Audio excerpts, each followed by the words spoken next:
equality, I just wanted to ask a few specific questions about your own experience, because we're talking about women in nation building.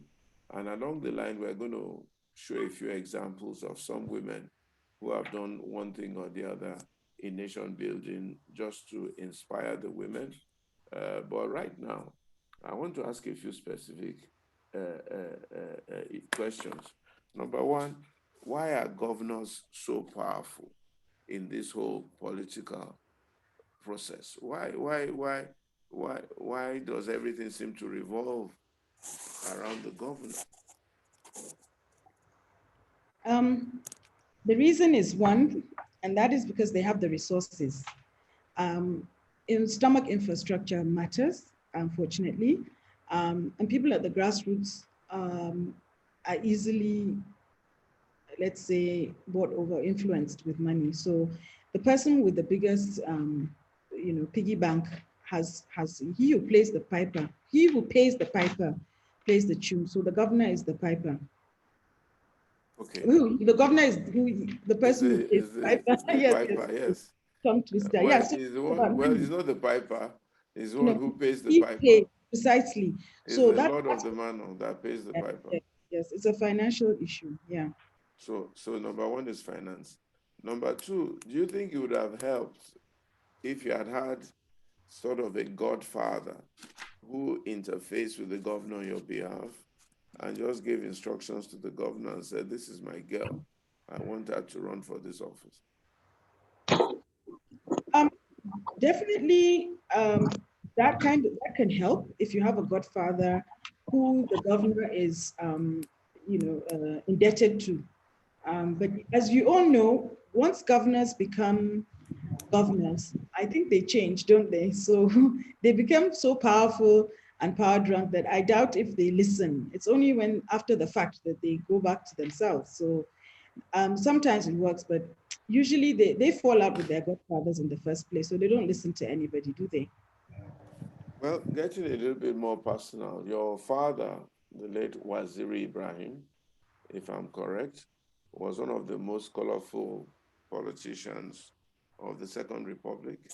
I think he was presidential candidate for GNPP. Didn't that stand, or didn't that add some value to your candidature? Didn't some of his goodwill or residual goodwill, did they remember who you were? Well, I think in the initial, when there was a lot of excitement because when when they receive you very well, and of course, yes, the fact that my father GMPP politics without bitterness, we did that. It was really cool initially, but then when it started to stick, and I started to become popular, it's when the cabal or even sometimes governors, the governor would feel a bit concerned because you see, I was regarded as a disruptor because I did not fit in the normal, uh, role. Or I wasn't a typical woman politician.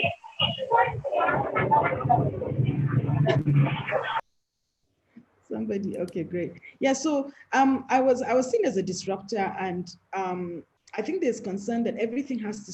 You see, there's kind of um, a structure. That's what it is. They call them structures. So, and every governor has to have control of his structure. If you let go of your structure, anything can happen. So, if the way I came in initially, like I said, I did consult with my governor, Governor Kashim. He was very kind. He promised to support without being too obvious, etc. He gave me some advice, etc. And so that was the initial stages. But like I said, when I got deeper into it and I began to come up with a different approach, that was when the governor and his people had to sit down and take a decision whether to let me go, continue, or whether to stop me. And so a decision was taken, and I'm aware of that. I was told that unfortunately they had decided, the constituencies had decided, sorry, the leaders, the leaders of that constituency had decided that it was better for a man to have that position than a woman because it was a very critical one. It was, and there were a lot of problems there. And so, they thought it was going to be too difficult for a woman to handle. So, I mean, he was very apologetic, very supportive. I did go for the primaries. I came second. And but right there in front of me, the night of the primaries was when the decision was taken to change, because things were going very well at the primaries. So yeah, so the governors really do not want their structures to be disrupted by anyone. What did they do that night to change the narrative if things were going very well? Yeah, it I'm was going interested. well. So what happens is that I had 12 wards, and there were delegates, about 20 odd delegates from all the wards. So we had about 300 or so delegates. And what would happen is that Please mute every your mics. Please mute your mics, please. Sorry, Aisha. Go Okay, no, ahead. that's fine. That's fine. So yeah, what would happen is every ward would come forward and they would vote and vote. So the first few wards that came, it was going in my favor. And as things were moving on, I think there was a decision to disrupt the primary election, and it was disrupted by the state party chairman. Basically said, stop. And he told everybody to move away from basically disrupted everything. They stopped it midway, because They, it was clear that if they had continued, I had a chance of winning. So yeah, they disrupted it and then they continued, or what they then happened? disrupted it, and then got the delegates to select the person they wanted, who is now a member of House of Representatives. Just Um, like that. oh yeah, oh yeah, oh yeah. Well, that is not democratic, is it? Well, They I changed the think you rules find that in in the most middle of the states, game. yeah, in most states, which is the thing, and the other crazy thing about it is that, after the facts, a woman is expected to be graceful, composed.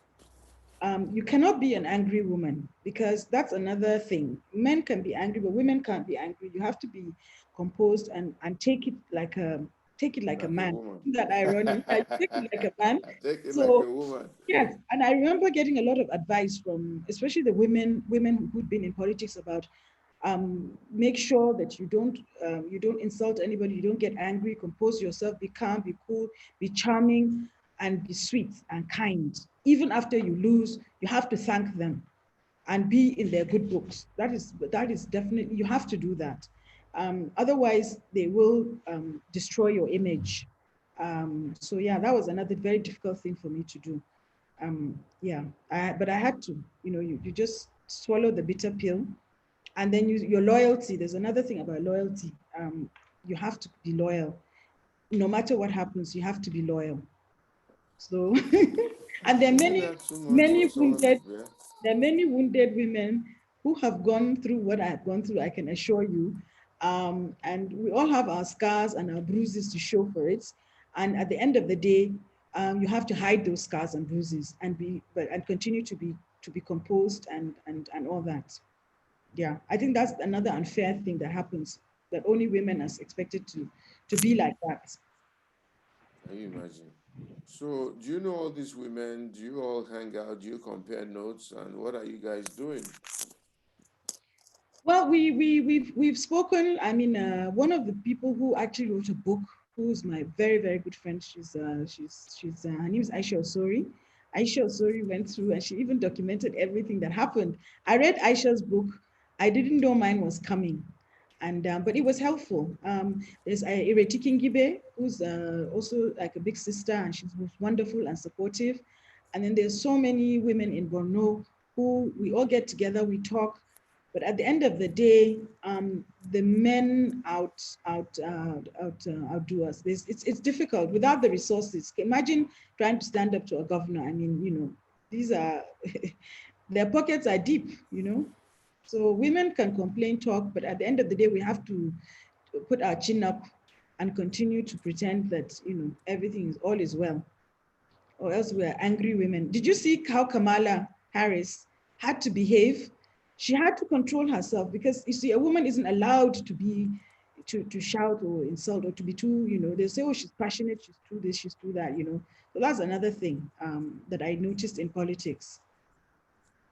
Okay, so what did they offer you? Did they offer you anything? Did they give you an alternative? Did they come and give you an Mm. olive So branch, or what did they then say? yes, so immediately after the primary elections, we have a reconciliation. And that's typical in all states, I think.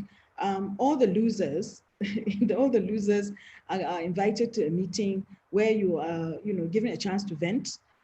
So we had a committee, and the chairman of the committee was the person who disrupted my election.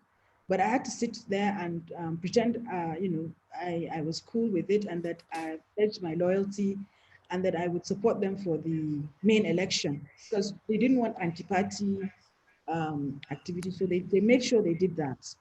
So yeah, so there was that, and it wasn't really a promise. It was more of a chance to come and, I guess, apologize. Yes. So they were a bit apologetic and promised you that you would that and next time would be things would be better next time. And this is just the beginning. You're just coming, and they give you examples of people who've tried several times, just so that you don't feel like you're the only one, and this is normal in politics. Are you still in the party, and are you still, what are your plans? What are your next plans, if I may ask? If you can reveal them here. If you cannot, that's okay, but it's sufficient for you to say if you are still going to be politically active or not. Okay, so like I said, one rule in politics is that you should never be a sore loser. So you're expected to stay with the party and be loyal and at least continue to contribute. Even if you were to move or take decisions, it shouldn't be immediately after as a result of losing out. So you have to wait, and I'm waiting. Which party are you I'm still in my party. That is the APC. I'm still in? there. APC. Like I said, you do have to. You can't be a sore loser. You can't be disloyal to the party. It's a test sort of thing, and of character, of how you can withstand injustice and still be loyal. Hmm, interesting. But you mentioned something very interesting, and I wonder why women don't use their power a bit more. You said 50% of the population are women. So why would women vote for women? Why? Don't they carry cards? Don't they register to vote? Well, 60% of the population may be women, but I can assure you 95% of the resources are with men. But what do you need a resource for? I'm a woman, you are women, vote for me. What other resource do you need? And if they The, agree to vote for you based on the fact that you are one of their gender, why do you need to give them stomach infrastructure to vote for you? You see, because if women don't combine together and use their voting power to encourage one another, I don't know how else they're going to want to do this thing. You understand? First of all the women should go and register to vote. Now, we're really trying to promote capacity and competence. But if we want to break, as it were, this gender inequality, if a woman has a vote and she's entitled to vote, why doesn't she vote for one of her own kind? okay, I have a good answer for that. We Yes. have a system, it's a primary election. It's called a primary Okay. election. Now, Yes. my wards, my 12 wards, have a woman leader who is a woman, and then Yeah. a deputy woman leader, two. Out of about 20 something, only two women. So if you do the maths, I only have about 5%. Even if all the women in my ward are delegates decided to vote for me, would only get 10% or so. So even from the primary election, the delegates are not many, they're not many women. Okay. So So the and the delegate, the governor process picks of the delegates. Yeah, so the party process, what you're saying is that the party process ab initio correct, sorts out correct, sorts correct. out the Yes, women. yes. We So have this delegates, even for presidency, you have delegates. All the states will bring their delegates. If you count the number of women delegates that in either the PDP or the APC, I can assure you they're not up to 20%. very good. So what are we going to do from your own perspective? How are we going to change this narrative? How are we going to get more women involved? Maybe before, when are you ready to show the thing, Olu? Maybe we should just show a brief clip of a few women who've managed to show some kind of influence and power. And then I want Aisha to be thinking for me while we show this clip, how are we going to change this narrative? It cannot continue. Even in the US, Hillary Clinton, part of why she lost is partly because she was a woman. Because even the American psyche, as advanced as they are, were not quite ready. However, in Britain, you've had a couple of female prime ministers, the great Margaret Thatcher and the last lady who was there before, Boris Johnson. In Germany, uh, we have a woman chancellor and who is doing phenomenally well, apparently, and leading the pack, even of the men. Even in Israel, Golda Meir. I remember my mother kept on talking about Golda Meir, Golda Meir, being Prime Minister of India, and of course, sorry, of Israel. And in India, you had a very, very powerful Indira Gandhi. And here you have Margaret Echo, you have Mrs. Kuti, you have the great Amina of Zaria. Well, that's my mom, Mrs. Igodalo, first female permanent secretary in Nigeria. Tough woman. Who else do you have, Olu? Who have really challenged Dora Akinyuli? We remember her very fondly with all the things that she did. And of course, this sweet young girl that recently lost her life under very cloudy circumstances. They said she was such a brave fighter in this Boko Haram thing and was really fighting this war with all her guts. But here we go. She just lost her life just like that. So, and then there have been women in military, women in politics here and there. That's Indira Gandhi. That's the Prime Minister of Liberia. That's the great Margaret Thatcher, former Prime Minister of England. And these are all Mrs. Clinton. I don't know who this lady is in the middle, but of course, you know Oprah Winfrey and the what's Malala, who is risen from the challenges of this and that. And these are various prime ministers, female prime ministers, Germany, Taiwan, New Zealand, Iceland, where most of them are below the age of 35. Similar thing with Finland and Norway and Denmark. And they said these are the countries that were able to really challenge and arrest this COVID business and really put it under the table as against what the US and even places like England have done. So there are women here, there, and there really challenging the system. So my question for you, Aisha, is this.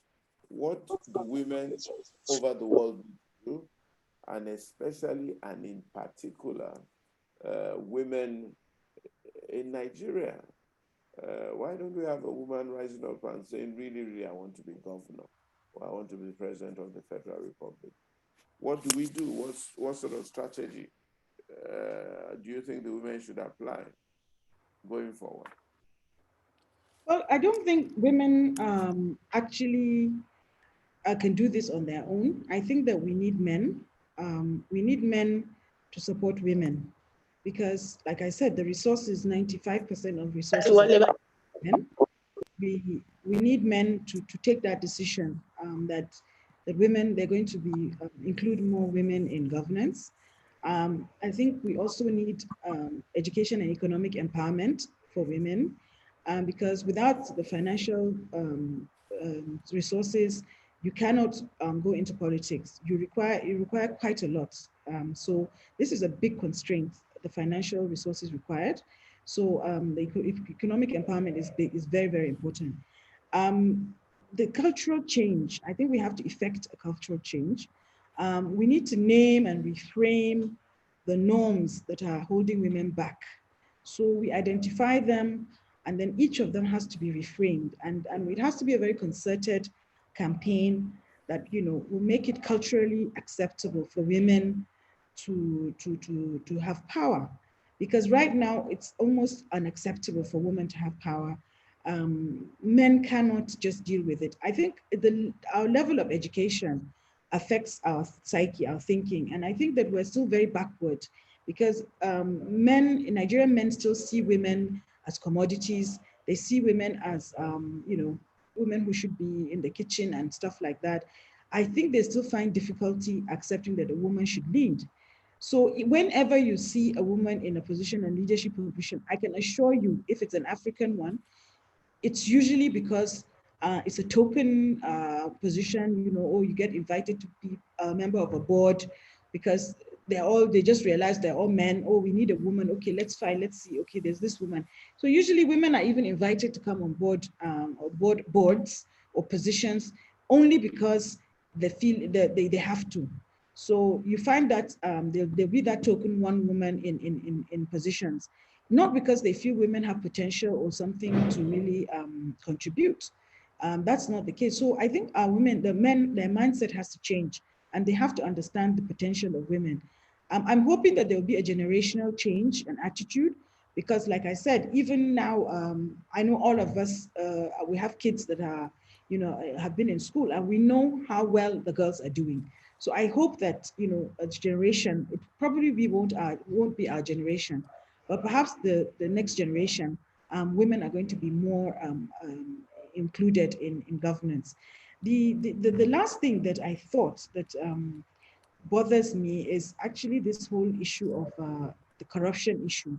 Now, you see, because women are regarded as they don't play game, it's very difficult to approach a woman and say to her, I want to give you this position as a director general of an agency, but you're going to give me X amount of returns, or I'm going to do this.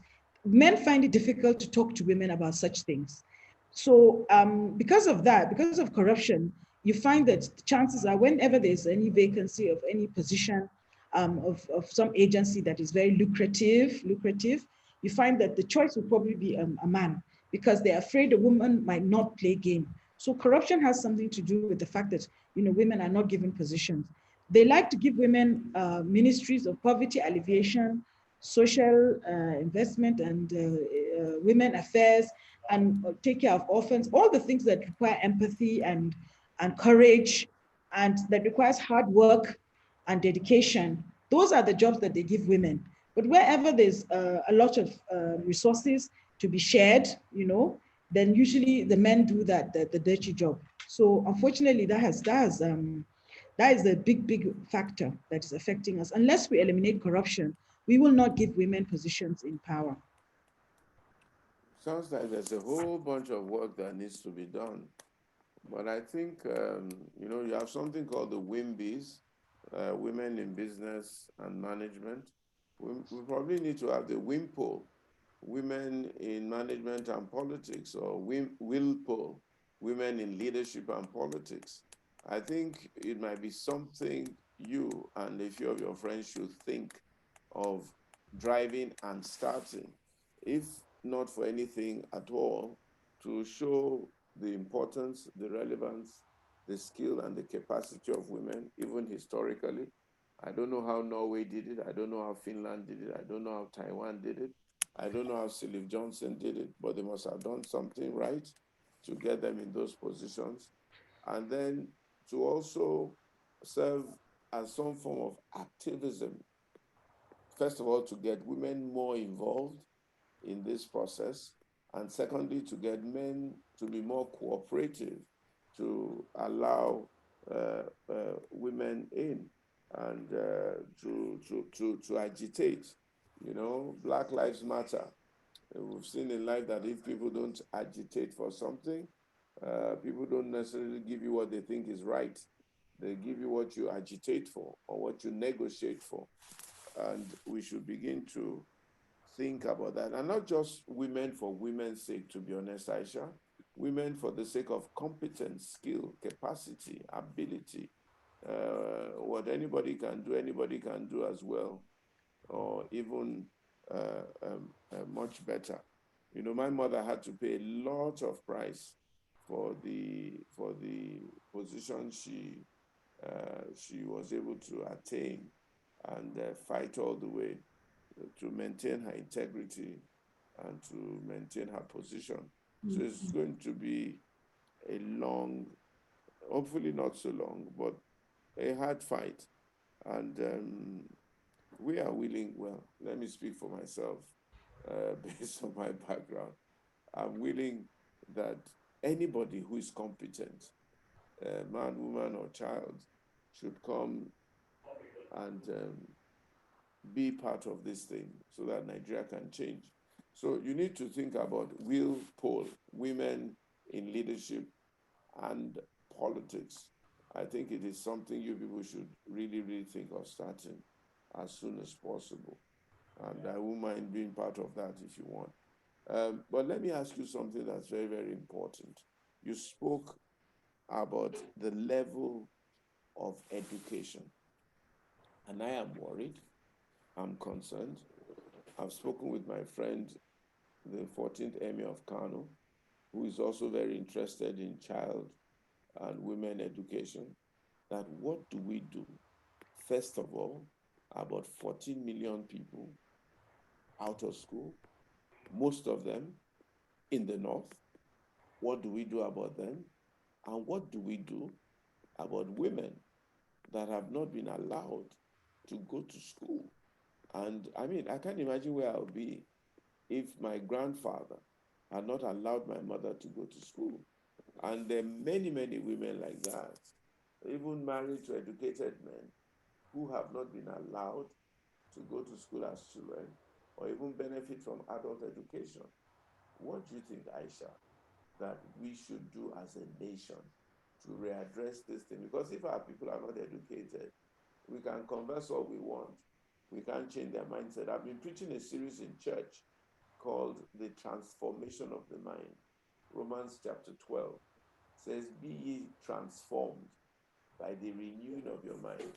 What that scripture is saying is that if your mind is not renewed, your life cannot be transformed. And as long as people are ignorant and out of school, the nation cannot be transformed. And somehow we don't seem to get it. And as long as some people are getting political relevance and preying on the ignorance of people, they think it's okay. It can be okay because we need people to think. Aisha, tell me, what do we do as a nation? Well, I think civil society have a very important role to play. I don't think our civil society are as active as they should be. They're very timid.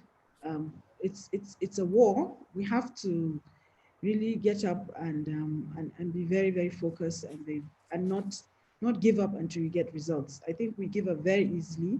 We pay lip service most of the time. So, and it's with like that with almost everything we do. For some reason, Nigeria, we say that we don't walk our talk. So but civil society are going to have to come together from all the whole nation. We have to be united and also be because what is happening in this country is that we're so divided and we're focusing on so much on all that that we're giving our leaders a very easy ride because while we're fighting each other, we're not really challenging them. We're not um, protesting or insisting or asserting ourselves because all our energy is being focused on dividing on us being divided. So that's for me. Number one is this to be united and have one purpose, and then we take on our leaders, and then we start to assert our rights, and even the women.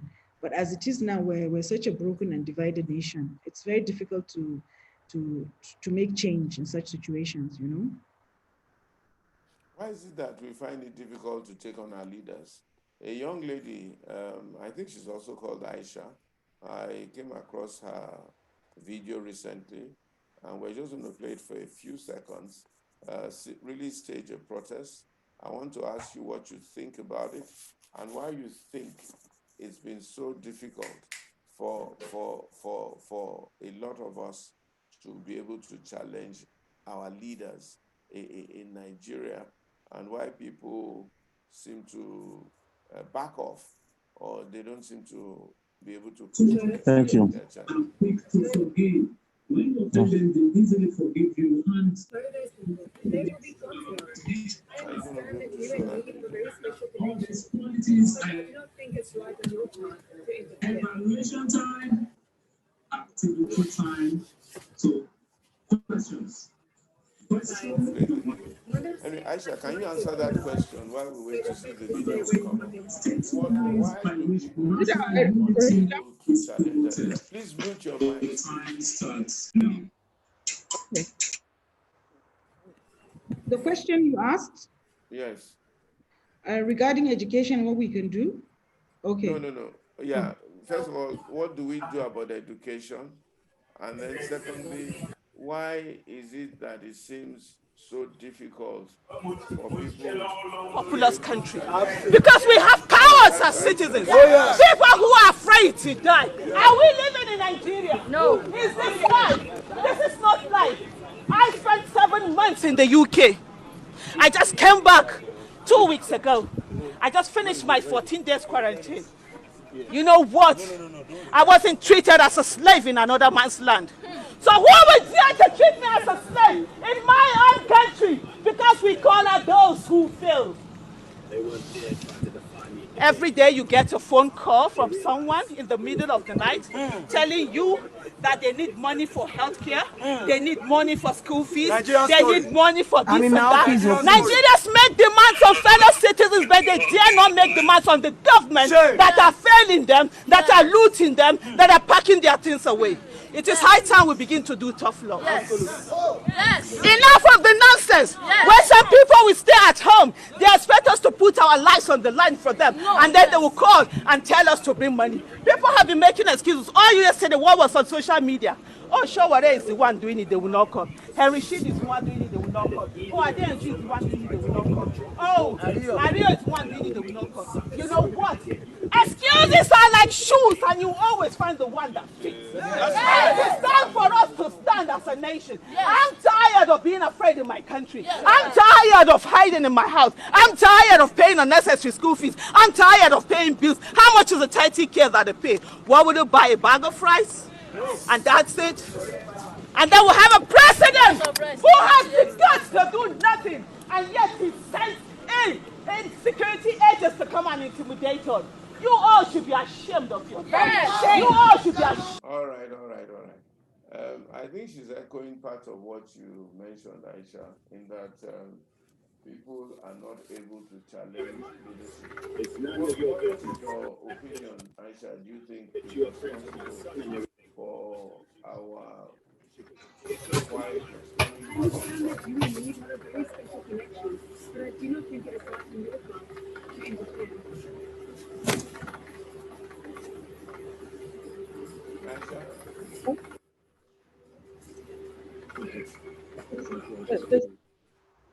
Can go ahead. Instagram will join on Instagram. Your video ended. Okay. Yeah, I ended it. Okay. What do you think is responsible for our quietness and our being unable to challenge leadership in Nigeria? Okay. So, education, I think what has to be done about education is an overhaul, complete overhaul of our education system. I happen to have done a lot of work on education during Obi Ezekwe time. So we had come up with a strategy. Unfortunately, it was never implemented. But I think that we need to review our entire education system. So it's not cosmetic, just a makeup that should be done. It's a real change. But that, I think, is a topic for another day. I don't think it's something I can do justice to in these few minutes that we have. So much to do.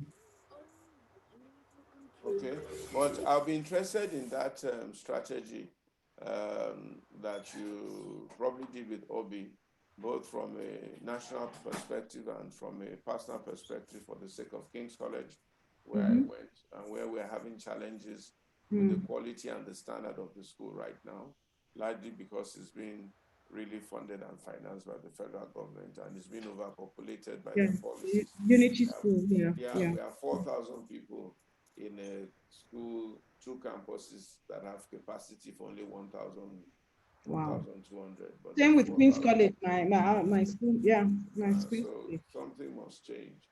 And the quality of education is just not what it is. And the boys, they're almost sleeping on top of one another in their Yeah. dormitories. Mhm. Dormitory that was built for 8 people, now you have about 40 people inside. It's Yeah. unbearable. So I like to see that paper. Okay, I'll fish it out. It's been quite a while, but I'll fish it out, see if I can find it. Yeah. So we've engaged with the Nigerian Economic Summit Group regarding education. We've engaged with so many the traditional rulers. We've been banging on doors, trying our best to get them to understand the importance and how critical it is. Now with technology, I would have thought, this is an opportunity.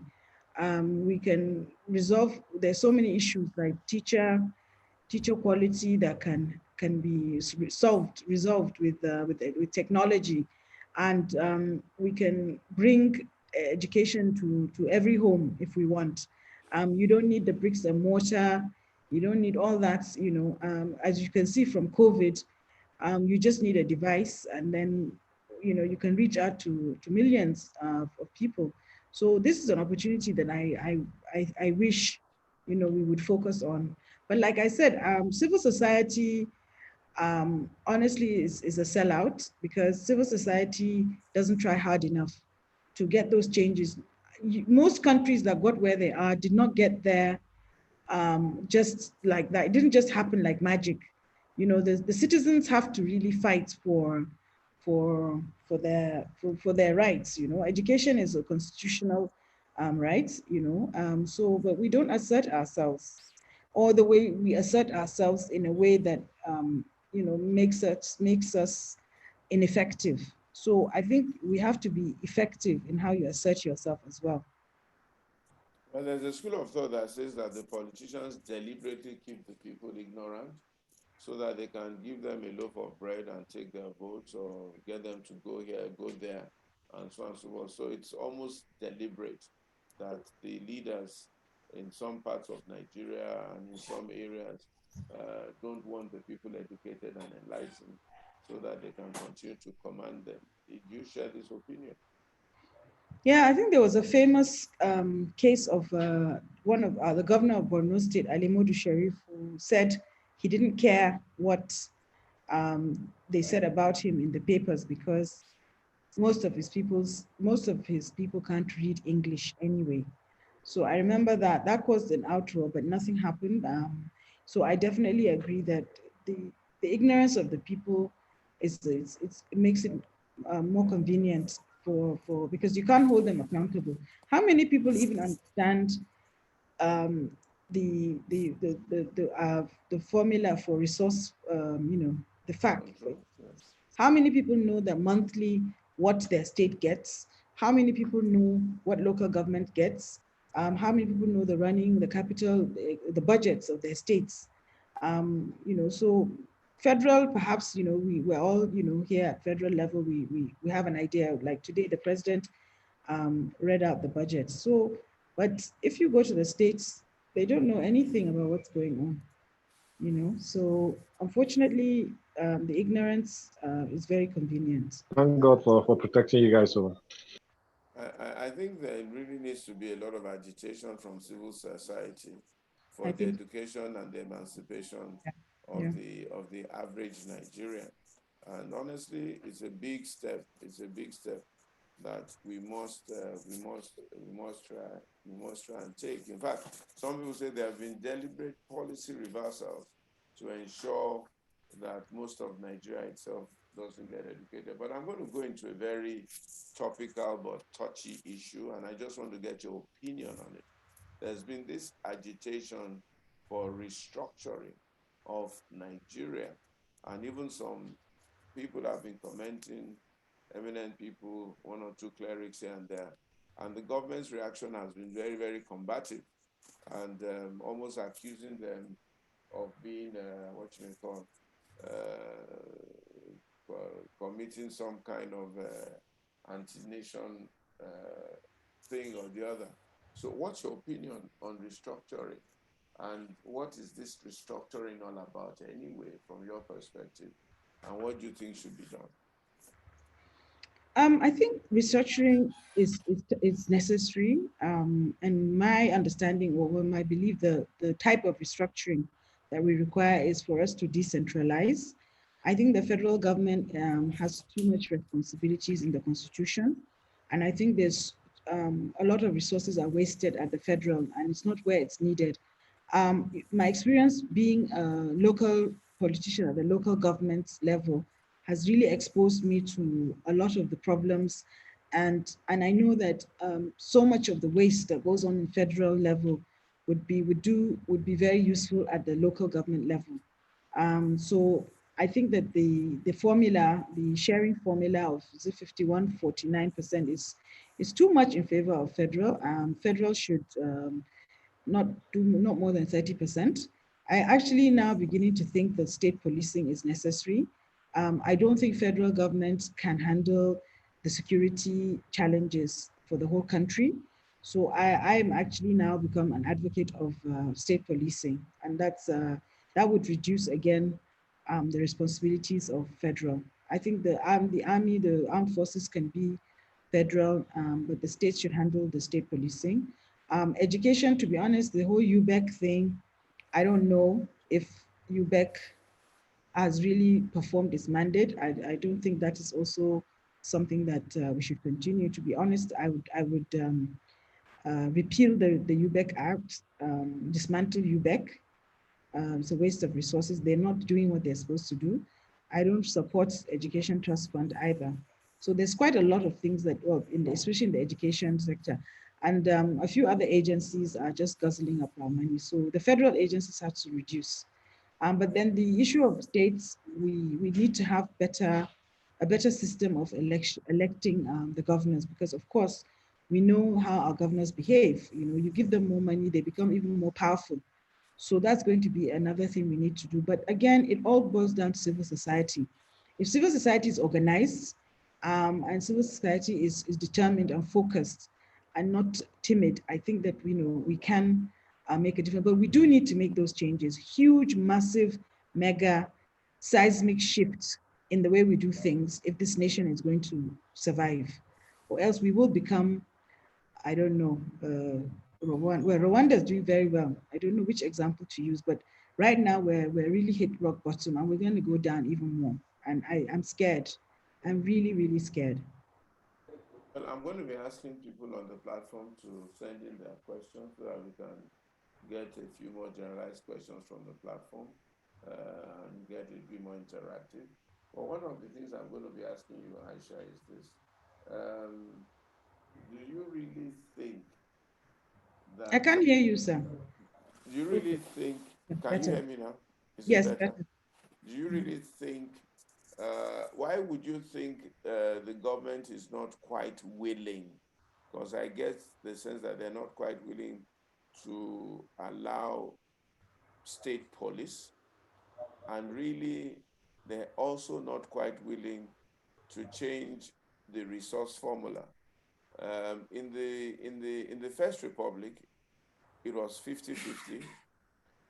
You've asked for 30-70, and I think that really is wonderful. I think now is the other way. Why do you think the federal, the government, are willing and unwilling to face this head on? Well, I think naturally nobody wants to give up so much power and so much control, resource control.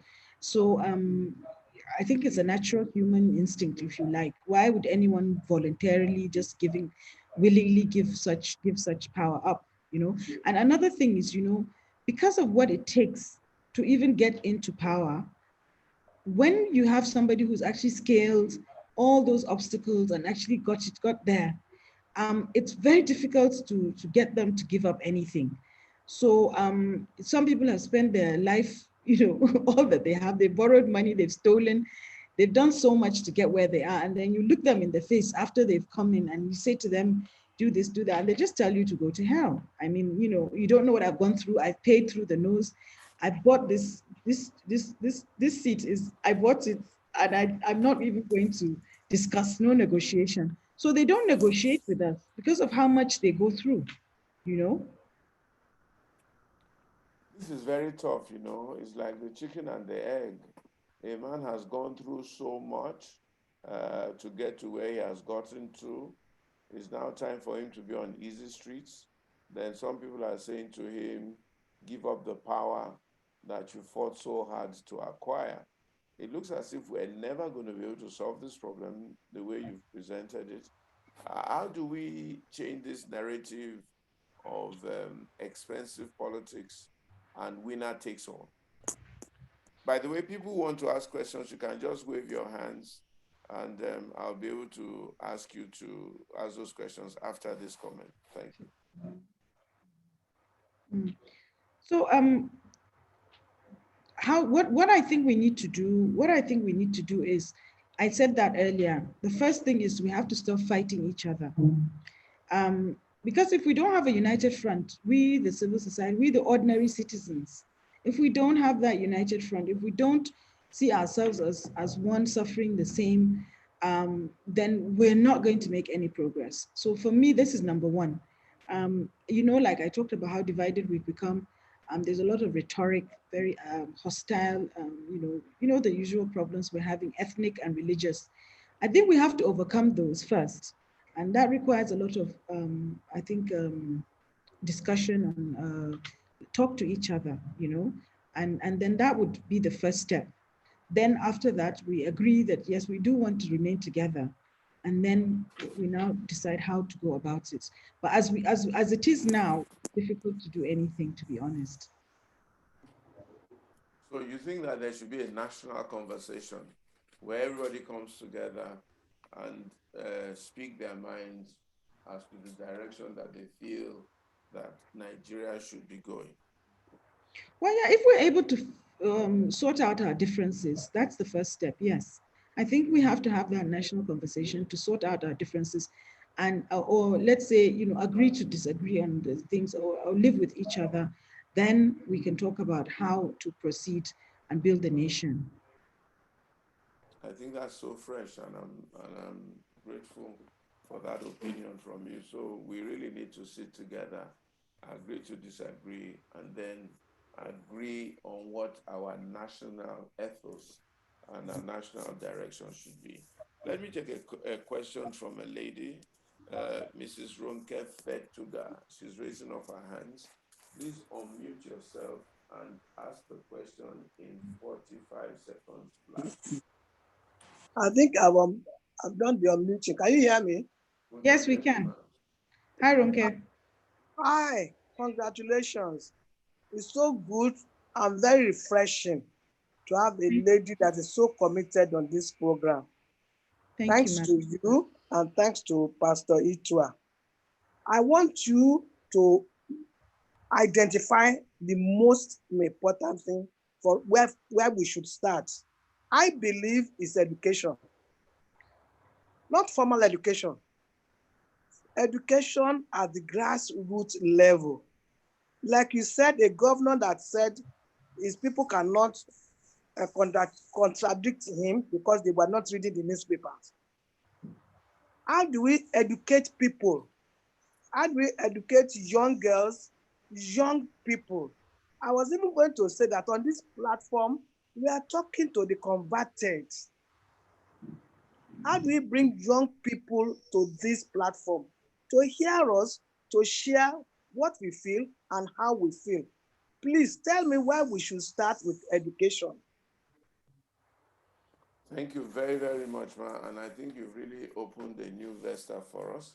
And we're going to be really looking at how we can get more and more people, not just young people, but of different diversities on this platform. But the question is for you, Aisha. How do we get education at the grassroots level and get young people engaged? Over to you, Aisha. Thank you. Well, I think like I mentioned earlier, you know, we do require a whole total overhaul of the existing system. The curriculum is not right. We have language problems. I don't know if you're aware that a lot of primary schools now, they use mother tongue based learning. And then they introduce English language in GS, is it primary, secondary school? So primary school is mother tongue based, and so on and so. And each state has their own, system of education. I think for me, the way to go is using technology. I think this technology is can provide us the tools that we can provide quality education. Let us stop doing the bricks and mortar style. Let us be creative and come up with innovative ways to provide quality education. It's very, very possible now with technology. So that's the way that I think we should go. Thank you very much, Aisha. There's a lady called Esohe Moloku. Esohe, please, she's raising up her hands. Let me hear your question in 45 seconds. Yes, thank you very much. Can you hear me? Yes. Yes. Right. Okay. First of all, I'd like to thank Aisha for her beautiful rendition, because I worked in 2003 with UNIFEM on the elections. And our most important task at that time was to encourage women to go into politics, for them to be part of the politics. But what we found out later on, like you said, if you don't have the finance, you cannot be in politics. This comes to, I have to ask this question. Apart from financing that we don't have as women to get into politics, what do we need in terms of trying to build in the young ones how do you call it? For them to feel that Nigeria is one nation. We just have to come to one nation. Because if everybody is together, then it will be easy for you to now say, it doesn't matter if you're a man, it doesn't matter if you're a woman. If you're a good person, upstanding, you can be elected. How can that happen apart from education? What do you think we should do? Because this worries me all the time. I have younger children who they've given up on this country. They've given up on this country. Nothing works. People are there that don't know what they're doing, but they are leading us. How can we get over this hump in our history? Aisha, Well, over to you. I think the first thing to do is open up communication channels. I think this whole sitting in our little corners, watching the whole country fragments, it's bad. We owe it to our children to fix it. And how do we go about fixing things? The first thing to do is to talk to each other about our problems. And like you said, this whole thing about this nothing working, we also have a responsibility to be more conscious and to play our role. I think Nigerians are very laid back. I think that we do not play our role as our civic responsibility either. We do expect so much from governments. I know that some people might be upset if I say that, but I really think from what I have done myself personally, using my foundation, I've gone the extra mile and I've used my personal resources. I don't know how many people do that, are ready to sacrifice time. I go to Borno. Borno is not a safe place to be in, but because I feel I want to help, I go there. And I'm down at the grassroots. I could easily be here lounging at this Hilton by the swimming pool. But now, I'm there monthly, at least I spend time with people at the grassroots. It's tough. But these are things that I think people need to do. But we can't just expect change if we are not part of it. All right, good. So there's a call to let everybody roll up their sleeves and get their fingers dirty so that we can proceed. Now I'm going to ask my friend Elijah Adioye. Now I'm being a maninist and now crying for gender equality on this platform because the women are taking over. So I'm going to ask him So it's now roles reversed. So I'm going to ask my friend Elijah to come and rescue me. My son then and says, Daddy, save me. So Elijah, come and ask your question for Aisha. All right. Ms. Aisha, thank you very much. Good speech and good comment from you. I want you to look into a couple of things that can build a nation. And I believe that for us to be able to move forward, we have to build the foundation. The foundation of our problem in Nigeria, I think, one of it, the first one is the Constitution. So if Nigeria and the Nigerians want to really, really come as one, it will have to be very, very intentional. Are the people in power right now able to? Are they willing?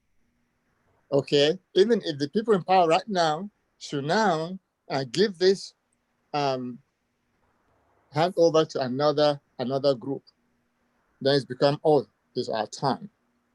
So we have to look into how we can be patriotic enough to look at the nation as one. Okay? What's our belief in Nigeria? Can we make it Nigeria first? Whereby, regardless of your religion, regardless of your tribe, we are part of humanity. And how are we going to really, really move on in that humanity? Thank you. Thank you very much, Elijah. Thank you for staying within 45 seconds or a little bit over. Aisha, speak to us. I like what Elijah said about Nigeria first.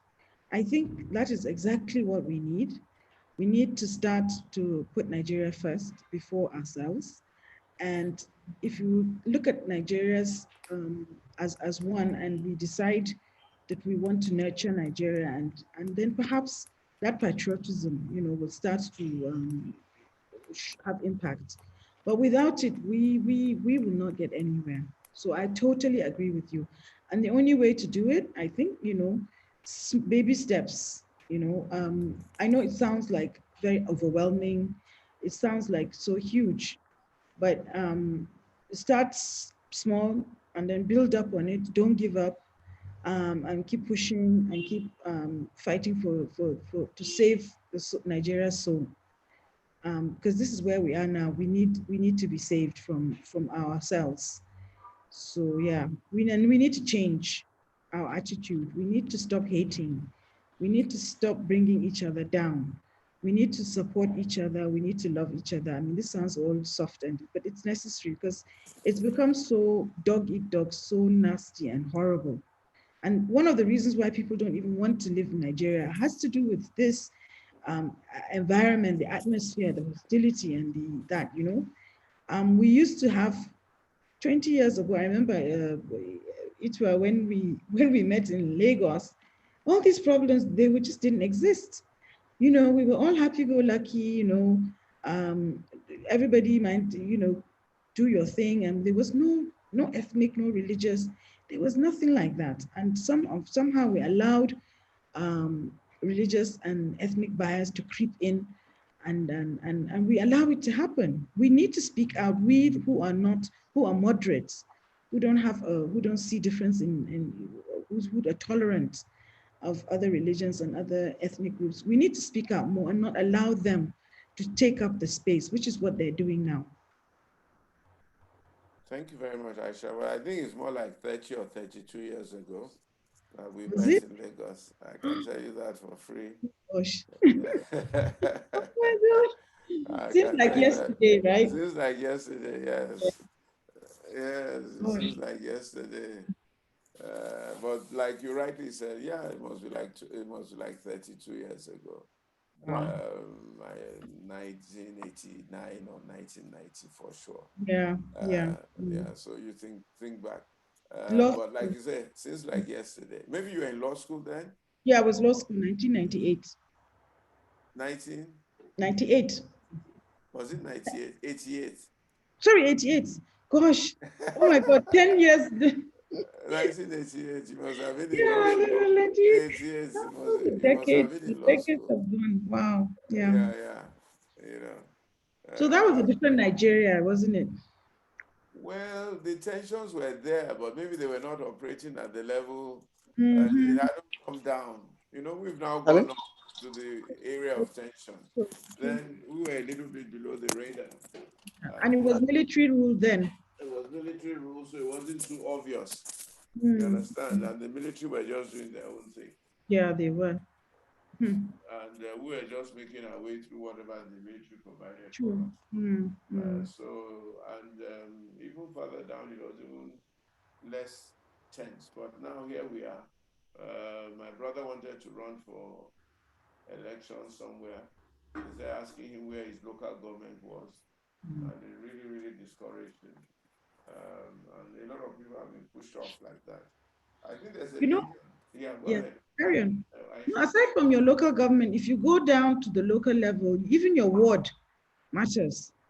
So that was something I discovered. It's not just local government, even within the local government, the wards are competing with each other, and Yeah, I've lived in Lagos since 1973 virtually when I came to King's College. And I still can't run for any real office in Lagos. And I tell the Lagosians that Lagos belongs to all of us. My sweat, my blood, my taxes, my brain.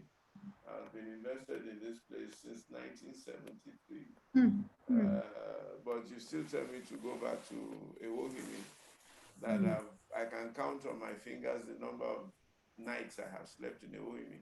Can't be more than 20, maybe 30 nights in my entire life. But I've spent the last 38 years, 48 years in Lagos since 1973. It's unbelievable. But anyway, there's a lady, Amina Wazir Ibrahim. She must be your sister or your sister-in-law. Your sister. Okay, so she's going to ask a question now. Amina, maybe you're going to tell us the secrets of how Aisha used to behave when she was much younger. But Amina, over to you very quickly. 45 seconds. Ask your question. Or mute yourself. what happened? Maybe she's gone off. Yeah, maybe. Okay, maybe she'll come back. Ekwase Egbe. Ekwase Egbe from Lagos, Nigeria. Good evening, Madam Aisha. Thank you. Good job. Pastor Itwa, thank you. Mine is just to fall in line with what you just said before, after Mr. Elijah spoke. The truth is, I believe that we should look inwards. We are the change we need. Let everyone decide to change himself or herself. What kind of core values do we as individuals have? Where is love, like you said? Where is the willingness to show kindness and to give a smile? Mine is more of a comment. How do we drive on the road? We don't care. We are so self-centered. Let's put a smile on people's faces. When you become the leader, how will you lead?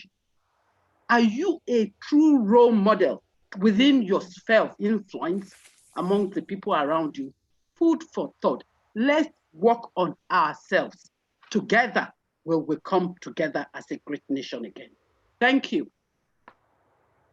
Thank you, Ekwase. I think that's your campaign speech, or maybe it's the victory speech, but let's, but you are absolutely right. I was on a platform yesterday for a very good friend of mine, Adiola Aziz, and one of the speakers on that platform, I think was a man who has a fiscal challenge, was saying more or less what you said, that if you change, if a person changed, and I think I have the copyright to use his expression, then his bed will change. That if his bed changes, then his room will change. that if the room changes, then the house will change. That if the house changes, then the compound will change. If every compound changes, then the street will change. If the street changes, then the local government will change. If the local government changes, then the state will change. If the state changes, then the nation will change. And if the nation changes, then Africa will change. And if Africa changes, then the world is waiting to change. So what he's saying is that if each individual can change, and with the change that they have, change their environment, then the environment will change, and then the local government will change, and then the state will change. So we're still coming back to this transformation of the mind, getting the mind to change. China was able to change because they had leaders who could get into the minds of the average Chinese and change their thinking. Same with Singapore. So we really need some kind of agreement or ethos or movement that will bring about change. Now, there's a gentleman or a lady, I'm not sure, Temitope Ayedu. Temitope Ayedu, you have a question or a comment very quickly. We're running out of time.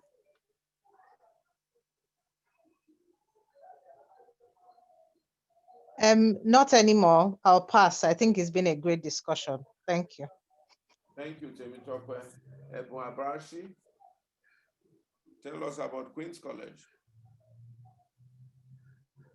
Pastor Itwa. Yes, dear.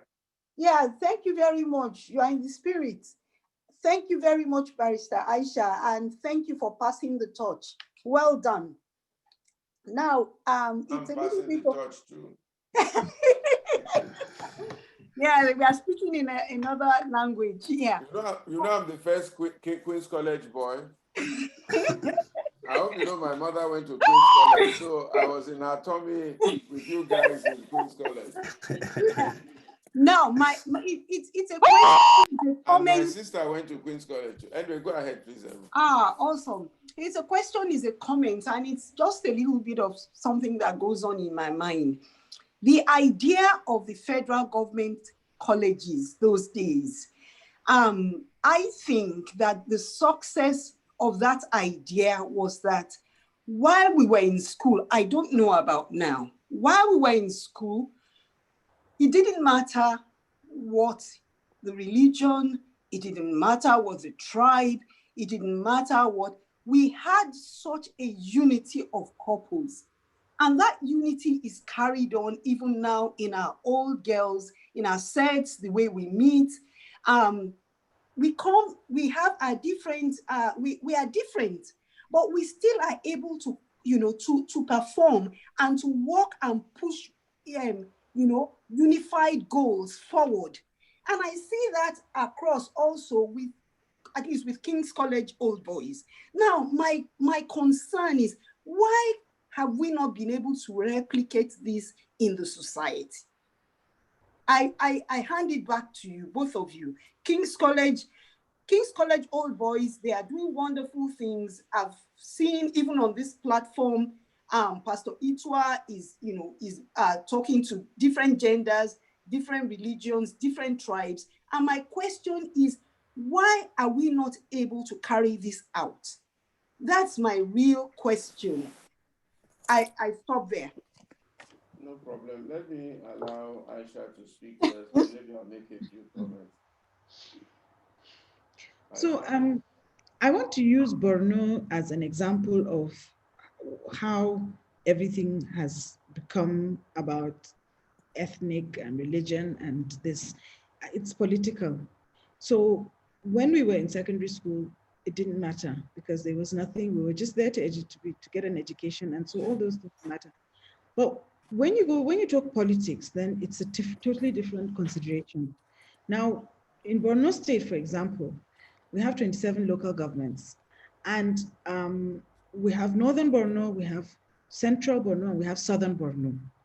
Now, there's been an arrangement since time immemorial, since the democracy, right? There's been an arrangement since democracy that the governor would be Kanuri, because the Kanuris are, I think, like over 50% of the population. So Kanuri, so it's a sort of an unsigned agreement that, or unsaid rule, let's say it's an unsaid rule that the governor would come from Kanuri.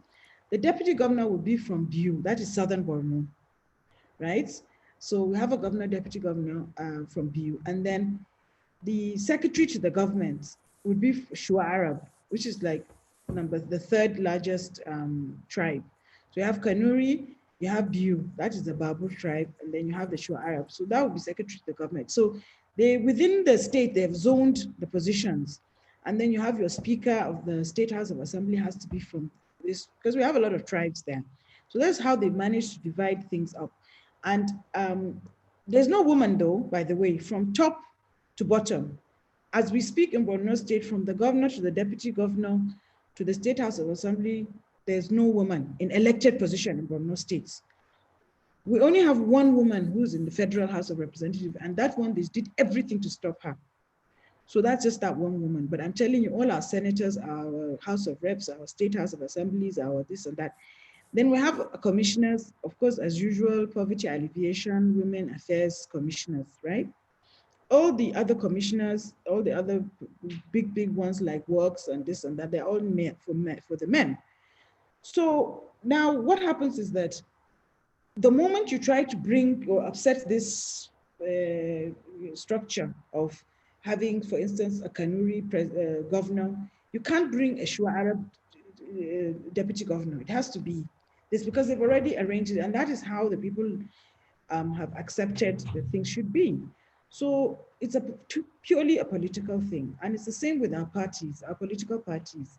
I know that the APC has zoned North and South. So now the North has done, so they're going to move to the South. That is APC. And now in the South, it's going to be between the Southwest and Southeast, because the South has already had their turn. So of course, now the issue of Southeast and Southwest is going to become very soon. You're going to see it happening, where there's going to be a lot of campaigning, if you like. And when people campaign in a situation like this, they're likely to speak to their people who are of their own, you know, as they say, this is my brother, is my this and that. So that's where tribalism has crept into politics. It's this democracy that we have adopted. I'm not saying we should scrap it, but then we really, it's not helping matters at all. And it's on every state, every level, you know, there are zones, there this, there that. It's like every little thing counts now. And everybody who signs any, if you bring your CV, the first thing anybody does is state of origin. Nobody looks at your qualifications. Nobody looks at whether the first thing is your state of origin. And if possible, what is your local government area? And if you're from there, if you tick that box from that place and this and that is it, then, you know, the doors will open or the doors will shut. It's political. Yeah, thank you very much. And I think a lot of us need to keep speaking to ourselves that we are, first of all, Nigerians, and we really, first of all, want to think in the interest of the common good of the greater population. Like in King's College too, we didn't know who was who. Some of my best friends, the Emir of Kano, the 14th Emir of Kano, pilot, Mohammed, we caught up a few days ago, Yusuf Palm. We just were boys playing around the place and enjoying ourselves. But we need to keep speaking that Nigeria is greater than all of us. Nigeria is greater than every tribe. Nigeria is worth fighting for. Nigeria is worth dying for. We're going to be asking people on this platform, please, if you want to register, if you want to be part of what we're trying to do, please go to pastorituapa@gmail.com and then just filling your defaults there, and we will get in touch with you. Last week we did ask some people to try and do some homework. I do sincerely believe they're going to do it and hand it in. And also, please try and invite as many people as possible so that we can all have this discourse. Somebody did say that we need younger people here, we need people of different backgrounds and so on and so forth, so that we can try and pass this message on. We're going to take only 2 more questions because we're truly out of time. And I'm going to be asking Ido Shebanjo to ask her question very quickly. this time 30 seconds. And we might then just take one more person and we might close. But what Amit Naska is saying is that reformed and rejuvenated cells are what we need to reform a nation. Reformed and rejuvenated cells are what we need to reform a nation. And Manti Umohi is saying, what we are when no one is watching is the fabric that builds the nation that we live in. I probably have a few more quotes before we leave, but Idowu, please, 30 seconds, make your comment or ask your question. Question is, good evening, everybody, and thank you, Aisha, for your speech. You talked about love.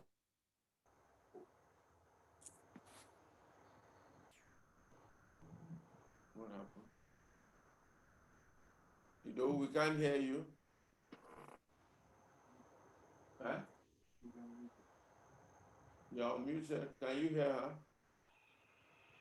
No, she started off and then she went off. Then she went off. Mm. Are you still there, though? Okay, we'll take one question very quickly from Elsie Payne Hammond. Elsie Payne Hammond, or mute yourself. Hello, good evening, everybody. Yes, this is my first participation in this from beginning to end. Very interesting. And everything that has been said makes a lot of sense.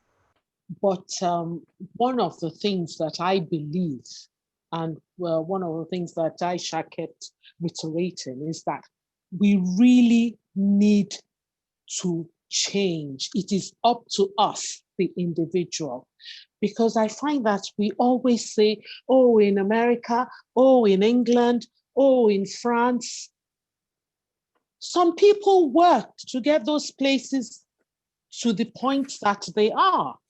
And for all of us to be traveling up and down to those places. Some people fought, some people died. It is really a matter of being patriotic.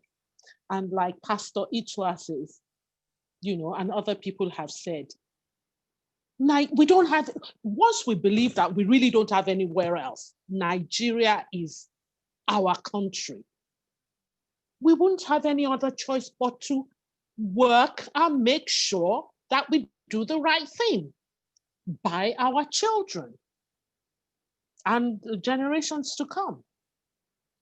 And I hope we'll continue with this. Thank you very much. Thank you very much, Elsie. And I'm going to make sure that you run for office. So I'm going to be getting in touch with you, and we're going to be working it out to make sure that you hit the political hastings. Steve Biko said, women must be at the forefront of nation building. Women must be at the forefront of nation building to bring South Africa citizenry together and therefore develop a whole new ethos of human coexistence. Steve Biko of South Africa. Aisha, one last question. But before that, next week we're going to be speaking with Professor Senator Adebanji Akintoye, the leader of the Yoruba World Congress. Professor Senator Adebanji Akintoye, who's been driving many waves, literally talking about Odua Nation, Afenifere, the Yoruba World Congress, and so on and so forth.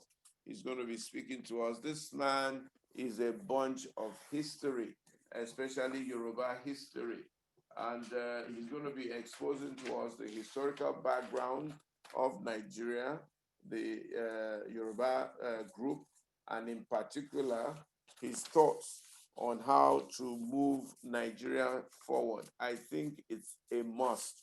And the Zoom details are the same. The Instagram details are the same. You don't need any kind of reminder. You just need to plug on as you did this today for you to be on next week. Please try and spread this gospel. Let's try and be political evangelists. telling as many people as possible that come listen and let your mind be changed. What we're trying to do here is also the renewal of the mind to get people to think differently. And like Elsie said, we must be the change that we're looking for. You must change and you must get involved. I tell a lot of people get involved in politics. They say, no, not me. If you don't get involved, then who will? And that's why I'm clapping for you, Aisha, that you had the courage to really go in there in Borno and face them. And you must go back. And who knows, perhaps, Aisha, you'll be the first female governor of Borno. But when that happens, know who prophesied. Oh, that's what I'm going to be begging you to know that the prophecy came from. Praise the name of the Lord. So, Aisha, you must go back in there, and I'm going to back you, both with prayer, with prophecy, and where necessary, with resource. But my last question for you, Aisha, is this. What do we do, or what process do we go through to get good leadership in Nigeria? How do we go about it, getting good or great leadership in Nigeria? What are your thoughts? Please unmute. Yes, I think I'm unmuted now, yeah? Okay. Yeah. So I think first and foremost, we have to go out and start looking and scanning the environment to see, potential leaders. We shouldn't sit back until we're presented with candidates. So I think it has to be a deliberate, search. Let's say a search, and once we do that, then they get supported, they get prepped, not that you should leave it until the parties come up with whoever, and then, we have no choice but to pick. See, this whole primary election thing really affects our choice, We all know that chances are it's going to be the PDP and the APC, usually, most likely in 2023, that are going to present us. I'm not saying that other parties don't stand a chance, but to be honest, those two parties are much stronger. And for anyone to be able to become a candidate under those two platforms is a lot of work. And it's tough, So unless we think of a different party, perhaps that can work, I don't know. But to get that fresh leadership, it's going to take a lot of work, and it has to start early. So that's my view. Okay, so Aisha is saying to us that we must all begin to think through who our leaders are going to be in 2023, especially large people groups. You must begin to look inwards among yourselves and begin to select one or two people and say, please go forward, even from the ward level to the local government, and so on and so on. Some people don't even want to go to local government. I was telling a lady yesterday, why don't you go and become local government chairman? She said, me? But that's where the governance is. That's the nearest government to the people. Go there. We need the best people there. Some of you don't even know who your local government chairperson is. You don't really care much for them, but they decide the state of your roads within your inner city. So we need to do that. We need to really, really get involved and not allow, again, these two principal parties to rig their primaries and give us just anybody that's convenient for them. We must look for the best. And I want to thank you all for coming. Kevin Guyemi, I see you. Oludayo Paola, I see you. Lara, Adeyemi, Queen's College Girl, I see you also. Benny Kentebe, I see you. Omolara Bishi, thank you for coming. Funto Igu, thank you very much. Miura Fagua, thank you. Abiola Osoya, thank you so much for being here. Flora, God bless you all. I see quite a lot of people here. You've been quiet, but God has seen you. Ngombo, sorry we can't take your question. We run out of time. Maybe next time we will take that question. I promise you. And then we'll see what God does for us. But what it is that we must all get involved. It's very important.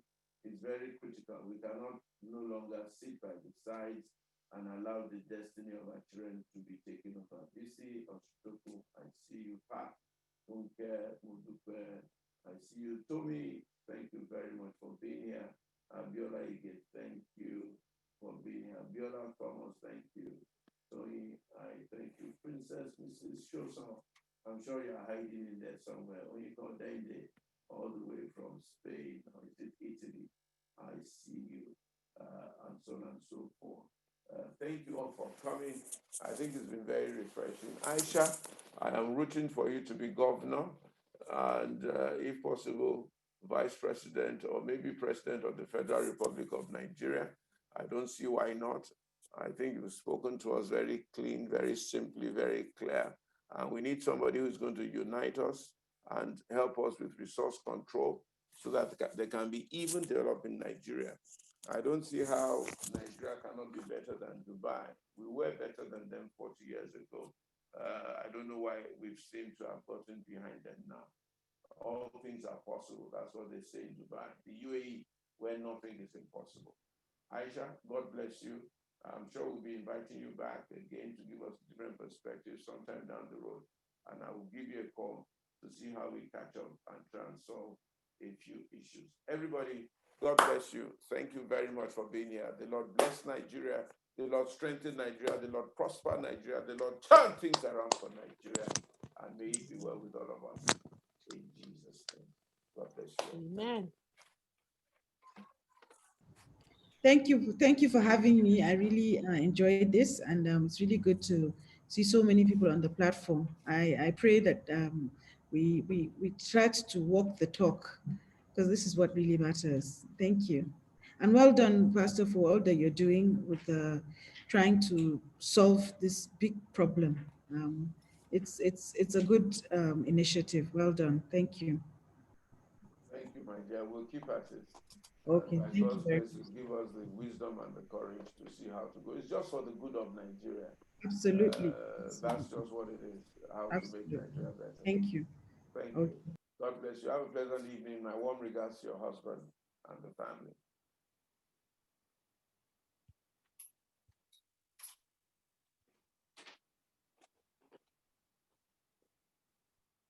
Over again? Don't push him away like this. He tries too hard, because if you continue to reject him, then I'll have to accept him.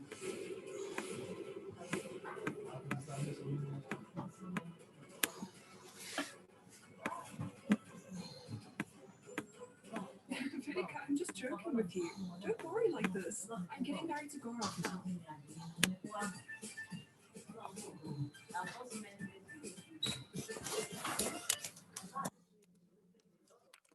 Have a look here. This collection of wedding outfits. You can wear whichever one you like.